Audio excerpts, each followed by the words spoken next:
What is going on, guys? Silver Acacia Darkness here again. Now, I'm certain a lot of you guys who are Dragon Ball fans are super excited for the new Dragon Ball Super anime that's been recently announced, because this is the first Dragon Ball anime series, rather. Sorry about that. And we're also and it's been announced that we're getting a manga adaptation to the anime, just like just like most anime and manga.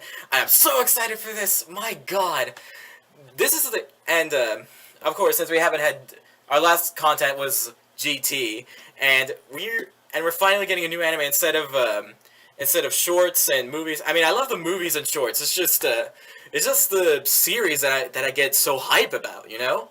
But and it's also been revealed on Goku's look in the manga, which I will show right now. It's pretty interesting, isn't it? And while we don't know the story, it's been heard from.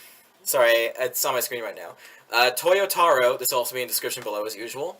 From Toyotaro that no one knows about the story. However, it will no doubt exceed everyone's expectations. Of course, this is something I can't wait to see from Dragon Ball Dragon Ball Super.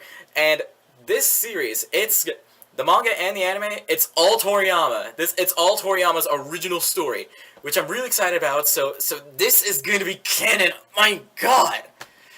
And I've heard rumors that this is going to be after after Majin Buu Saga. But question is this after Resurrection F? Is this after the 10-year time skip, the 10 years later thing at the end of the Buu Saga?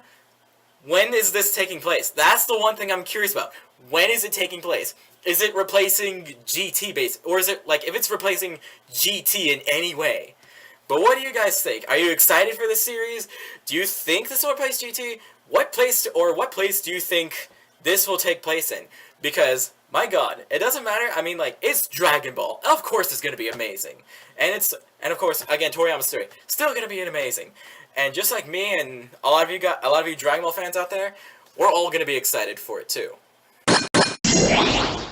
So, a few days ago, actually a couple days ago, in fact, I made a little promo video from myself from the Hoenn region, in fact, where I did a little promo for A-Kon, and there's so many guests that's coming this year, but one guest that's coming in particular is the president and CEO of I'm sorry, I can't talk today. IG Productions, and he did other producing for several anime, including Ghost in the Shell and Attack on Titan, which is amazing. I have the article with me right here, which I will show in description below. I'll put in description below. Sorry, as usual. The Texas Anime Convention A-Kon announced on Friday that Production IG founder Mitsuhisa Ishikawa will attend this year's event. Ishikawa worked at Tatsunoko Productions after graduating from college. He founded anime studio Production IG at the Tatsunoko Productions branch studio IG Tatsunoko in 1987.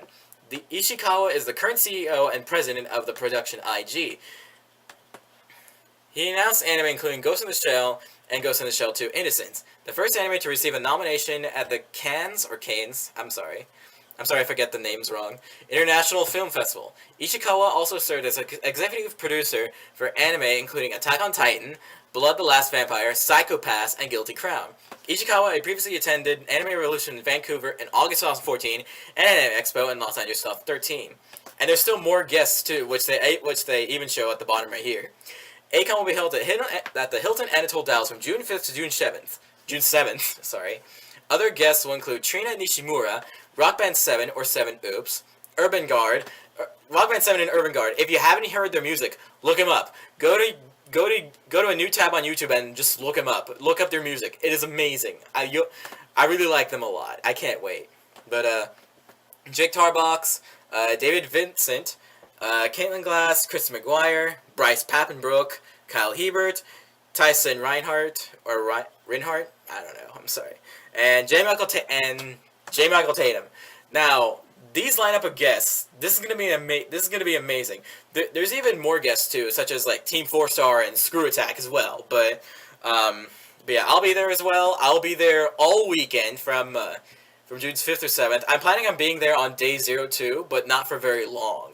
But this event, it's gonna be an amazing year with all these guests and so many people being there. And I have people just messaging me on on YouTube and Facebook and DeviantArt, just telling me that they can't wait to see me and like many other people at A-Kon this year. And my God, I'm so excited! It's I'm sorry if I went a little hype there, a little overhyped there for a second. But if you are gonna be in the, if any of you guys are gonna be in the Dallas area for it within this time, within June 5th or 7th, why just come to A-Kon? It's an amazing convention. There's so many people and so many awesome guests and people that will appear, and of course I'll be there as well. And I'm also planning a CMV. So if you are coming in cosplay and if you want to be part of my CMV, just let me know. Just let me know. I'll be around. Probably be around the entire convention the entire time. Well, almost the entirety at least. But anyway, I'm hoping to see you guys there because these guys, I bet this year's A-Kon will be an amazing year. Steins Gate has been set to get a Western release here in America and also in Europe this year in 2015. Steins Gate, in case y'all don't know, it's a pretty amazing anime. I've only seen a few episodes myself. Don't spoil it for me. But the game is coming out, and I've heard so much about this game. So many good stuff about this game that's really pulling me in. I have the article with me right here, which I will put in the description below for you guys to check out, as usual. Steins Gate coming to PS3, PS Vita in the West. Critically acclaimed visual novel for Western console release. P-Cube is bringing Steins Gate for PlayStation 3 and PS Vita in North America and Europe in 2015, the publisher announced. The critically acclaimed visual novel game comes from Mages and 5PB's science adventure team. It follows a band of students who discover how to send text messages to the past, but their experience soon spiral out of control. And it just shows the little summary right there, which, of course, is in the description below. Now, in case you don't know what Steins Gate is, it's a pretty amazing anime. It follows around these group of people and students, and they send text messages, and they use a type of microwave to try and send text messages to the past. And within this game, it does say I've heard from this game that at least that you get text messages from your playable character, and you can reply to them or not, and that actually will change the plot whether you choose them or not. Or if you're trying to go for a different plot, say rather. But this is an amazing game. I really want to play this, even though I don't really have the consoles for them. But I have friends that do, so I'm hoping they'll allow me to actually use their PS3 or PS Vita to play this amazing game. But what do you guys think? Have you guys seen Steins Gate? If you have, do you plan on getting this game? If not, will you consider buying this game maybe? Or even consider watching the anime? But I'm not going to force you guys. Steins Gate may be an amazing anime, but I can't really say much because I've only seen very few episodes. I'm not caught up with the entire Steins Gate series yet. I haven't seen the entire series, but I'm still catching up to it. I'm not that I'm not that far from completion, so I know what's up. But all in all, I bet this will be an amazing game when it comes out too. So Fire Emblem If has been announced that it will come out in this summer this year and 2016 for the Western countries. But on May 21st, so a couple days ago in fact, we got more scan translations from Famitsu. I put them in tabs right here, which I'll put the link to the story I found with all the pictures in the description below for you guys to check them out. I'm probably going to describe them to you, or just post pictures as I go along. I'll probably do that to make it easier for you guys.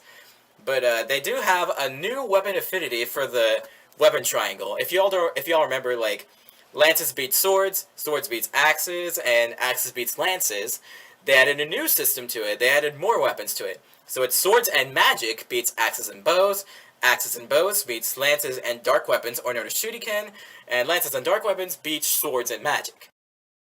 No, I have no problem with this. This is an amazing thing. This is pretty interesting. It gives more diverse to more weapons for the Fire Emblem series, which I really don't mind to me.